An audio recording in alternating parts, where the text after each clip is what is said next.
CD 8. Dorme Baltazar no lado direito da enxerga. Desde a primeira noite aí dorme, porque é desse lado o seu braço inteiro.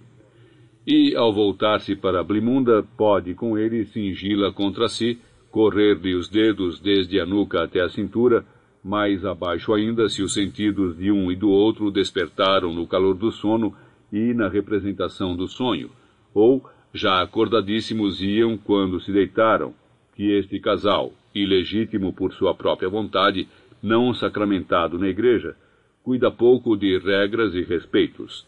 E, se a ele apeteceu, a ela apetecerá. E, se ela quis, quererá ele.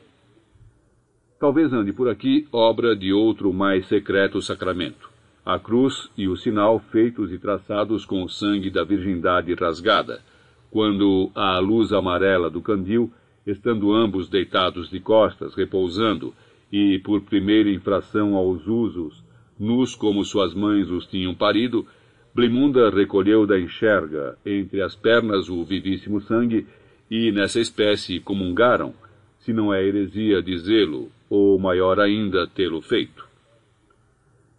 Meses inteiros se passaram desde então. O ano é já outro. Ouve-se cair a chuva no telhado. Há grandes ventos sobre o rio e a barra. E, apesar de tão próxima a madrugada, parece escura a noite. Outro se enganaria, mas não Baltazar, que sempre acorda à mesma hora, muito antes de nascer o sol, hábito inquieto de soldado, e fica alerta a ver retirar-se devagar a escuridão de cima das coisas e das pessoas, a sentir aquele grande alívio que levanta o peito e é o suspiro do dia. O primeiro e impreciso traço grisalho das frinchas, até que um leve rumor acorda Blimunda e outro som começa e se prolonga infalível. É Blimunda a comer o seu pão. E depois que o comeu, abre os olhos, vira-se para Baltazar e descansa a cabeça sobre o ombro dele, ao mesmo tempo que pousa a mão esquerda no lugar da mão ausente, braço sobre braço, pulso sobre pulso. É a vida quanto pode, emendando a morte. Mas hoje não será assim. Um dia e outro dia perguntou Baltazar a Blimunda por que comia todas as manhãs antes de abrir os olhos. Perguntou ao padre Bartolomeu Lourenço que segredo era este. Ela respondeu-lhe uma vez que se acostumara a isso em criança. Ele disse que se tratava de um grande mistério, tão grande que voar faria figura de pequena coisa, comparando. Hoje se saberá. Quando Blimunda acorda, estende a mão para o saquitel onde costuma guardar o pão, pendurado à cabeceira, e acha apenas o lugar. Tateia o chão, a enxerga, mete as mãos por baixo da travesseira e então ouve Baltazar dizer: "Não procures mais, não encontrarás." E ela, cobrindo os olhos com os punhos cerrados, implora: "Dá-me o pão, Baltazar, dá-me o pão por alma de quem lá tenhas. Primeiro me terás de dizer que segredos são estes." "Não posso," gritou ela. E bruscamente tentou rolar para fora da enxerga. Mas Sete Sóis deitou-lhe o braço são, prendeu-a pela cintura, ela debateu-se brava, depois passou-lhe a perna direita por cima, e assim, libertada a mão, quis afastar-lhe os punhos dos olhos. Mas ela tornou a gritar, espavorida: "Não me faças isso!" E foi o grito tal que Baltazar alargou assustado, quase arrependido da violência. "Eu não te quero fazer mal, só queria saber que mistérios são. Dá-me o pão, e eu digo-te tudo." "Juras? Para que serviriam juras, se não bastassem o sim e o não? Aí tens, come." E Baltazar tirou o taleigo de dentro do alforge que lhe servia de travesseira. Cobrindo o rosto com o antebraço, Blimunda comeu enfim o pão. Mastigava devagar. Quando terminou, deu um grande suspiro e abriu os olhos. A luz cinzenta do quarto amanheceu de azul para aqueles lados. Assim pensaria Baltazar se tivesse aprendido a pensar coisas destas. Mas melhor que pensar finezas que poderiam servir nas antecâmeras da corte ou nos parlatórios das freiras, foi sentir o calor do seu próprio sangue quando Blimunda se virou para ele, os olhos agora escuros, e de repente uma luz verde passando, que importavam agora os segredos. Melhor seria tornar a aprender o que já sabia. O corpo de Blimunda ficará para outra ocasião, porque esta mulher, tendo prometido, vai cumprir e diz: Lembras-te da primeira vez que dormiste comigo, teres dito que te olhei por dentro?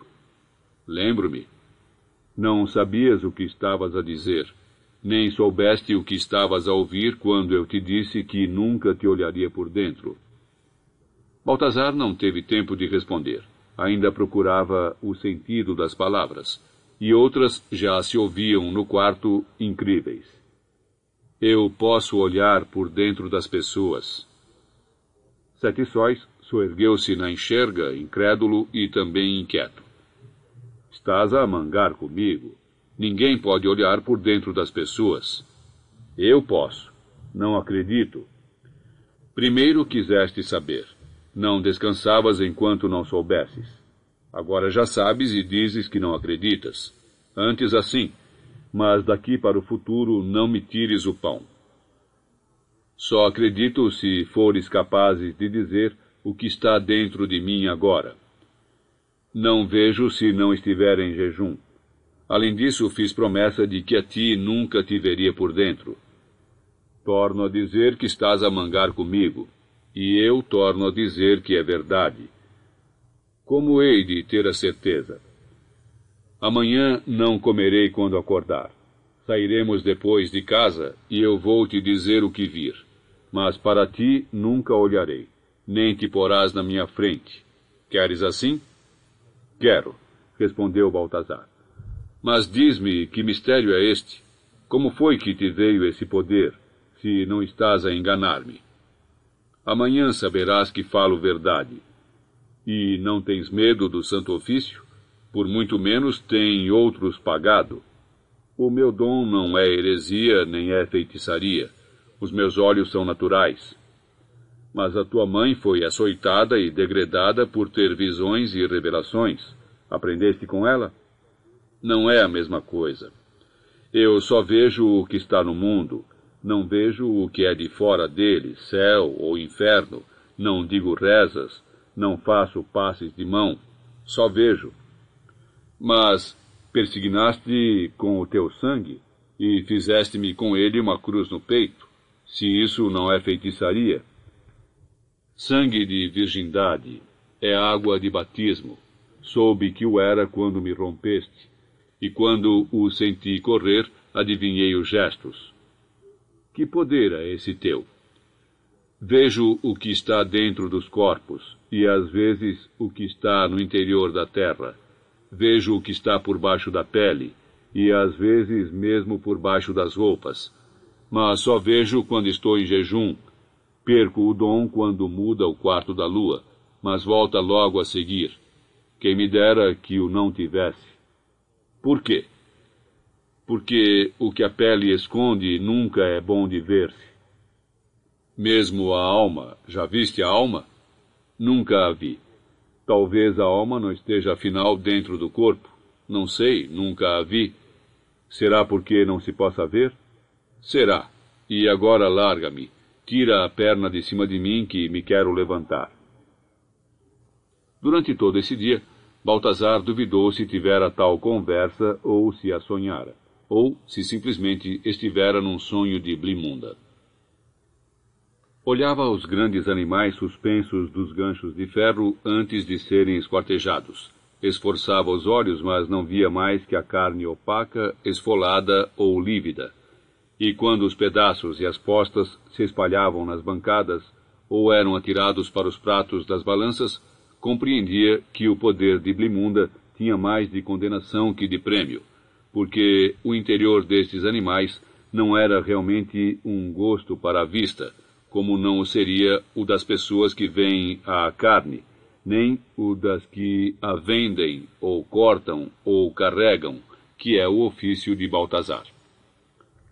Aliás, viu na guerra o que está vendo aqui, que para averiguar o que dentro há, é sempre preciso um cutelo ou um pelouro, um machado ou o fio de uma espada, uma faca ou uma bala.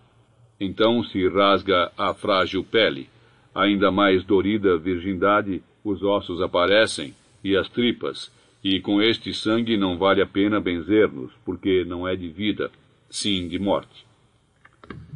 São pensamentos confusos que isto diriam se pudessem ser postos por ordem. Aparados de excrescências, nem vale a pena perguntar.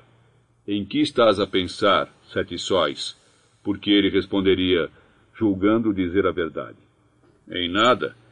E, contudo, já pensou tudo isto, e mais ainda, que foi lembrar-se dos seus próprios ossos, brancos entre a carne rasgada, quando o levavam para a retaguarda, e depois a mão caída, arredada para o lado pelo pé do cirurgião.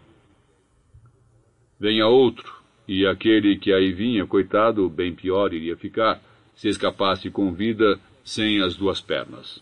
Quer um conhecer os mistérios, e para quê, quando deveria bastar-lhe acordar de manhã e sentir, adormecida ou desperta, a mulher que veio com o tempo, o mesmo tempo que amanhã a levará, quem sabe se para outra cama, enxerga posta no chão como esta, leito de embutidos e festões de ouro que não faltam, dar e levar, trocar e trazer, e é loucura ou tentação do diabo perguntar-lhe, por que comes tu pão, tendo fechados os olhos, se não o comendo és cega, não o comas para não veres tanto, Blimunda, porque ver como tu vês é a maior das tristezas, ou o sentido que ainda não podemos suportar.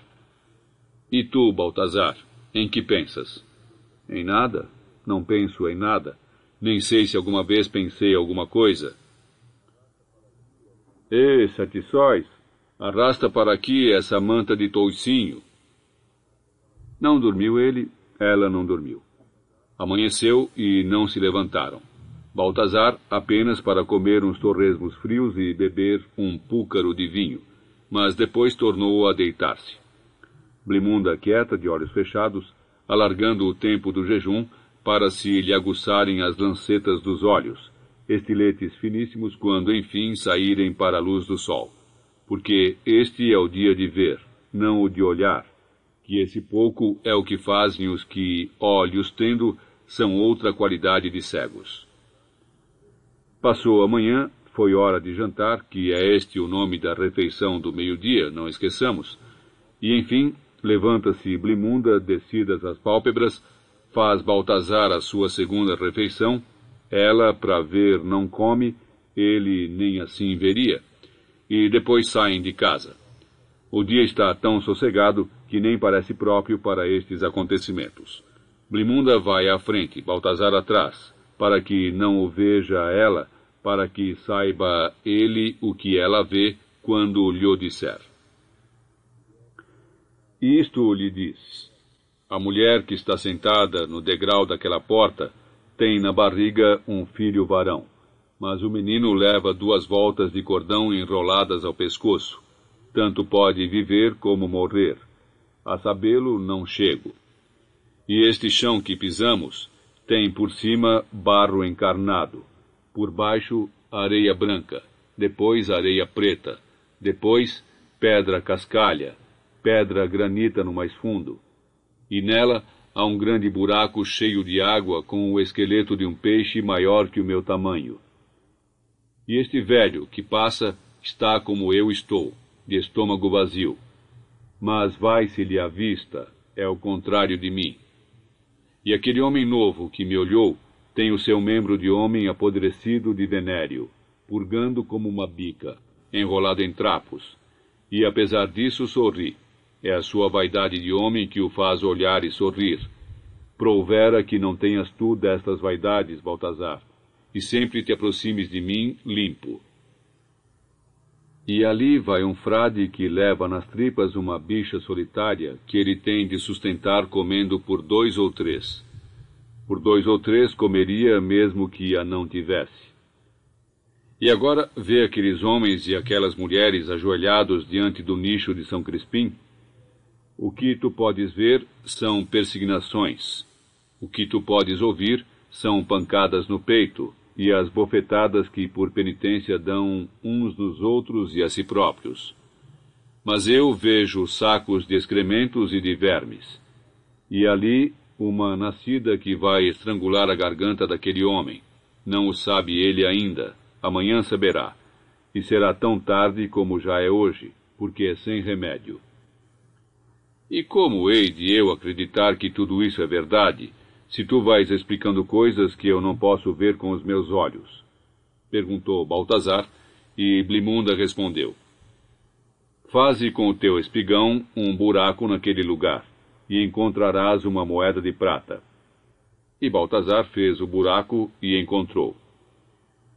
Engana-te, Blimunda, a moeda é de ouro, melhor para ti, e eu não deveria ter arriscado, porque sempre confundo a prata com o ouro.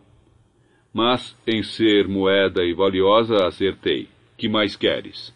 Tens a verdade e o lucro. E se a rainha por aqui passasse, eu te diria que está outra vez prenha, mas que ainda é cedo para saber se ocupou de varão ou fêmea. Já dizia minha mãe que a matriz das mulheres, o mal é ter enchido uma vez, logo quer mais e sempre. E agora te digo que começou a mudar o quarto da lua, porque sinto os olhos a arderem-me, e vejo umas sombras amarelas a passar diante deles. São como piolhos caminhando, remexendo as patas, e são amarelos. Mordem-me os olhos, pela salvação da tua alma te peço, Baltazar. Leva-me para casa, dá-me de comer, e deita-te comigo, porque aqui adiante de ti não te posso ver, e eu não te quero ver por dentro. Só quero olhar para ti, cara escura e barbada, olhos cansados, boca que é tão triste, mesmo quando estás a meu lado deitado e me queres. Leva-me para casa, que eu irei atrás de ti, mas com os olhos baixos, porque uma vez jurei que nunca te veria por dentro. E assim será, castigada seja eu, se alguma vez o fizer. Levantemos agora os nossos próprios olhos, que é tempo de ver o infante Dom Francisco a espingardear da janela do seu palácio à beirinha do Tejo os marinheiros que estão empoleirados nas vergas dos barcos, só para provar a boa pontaria que tem. E quando acerta e eles vão cair no convés, sangrando todos, um que outro morto, e se a bala errou não se livram de um braço partido, dá o infante palmas de irreprimível júbilo, enquanto os criados lhe carregam outra vez as armas. Bem pode acontecer que este criado seja irmão daquele marinheiro. Mas a esta distância, nem sequer a voz do sangue é possível ouvir. Outro tiro, outro grito e queda. E o contramestre não se atreve a mandar descer os marujos para não irritar sua alteza, e porque, apesar das baixas, a manobra tem de ser feita. E dizermos nós que ele não se atreve é ingenuidade de quem de longe está olhando, porque o mais certo é nem sequer pensar esta simples humanidade.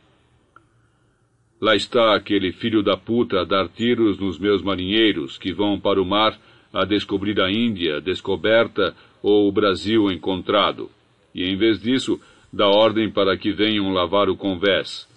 E sobre esta matéria não temos mais que dizer, que tudo viria a dar em tão fastidiosa, afinal, se há de o levar um tiro fora da barra de um corsário francês, melhor é que lhe deem aqui, morto ou ferido sempre está na sua terra. E por falarmos de corsário francês, vão os nossos olhos mais longe, lá no Rio de Janeiro, onde entrou uma armada daqueles inimigos, e não precisaram de dar um tiro. Estavam os portugueses a dormir a sesta, tanto os do governo do mar como do governo da terra. E tendo os franceses fundeado a seu bel prazer, desembarcaram, eles sim que parecia que estavam na sua terra. A prova foi que o governador deu logo ordem formal para que ninguém tirasse nada de casa. Lá teria suas boas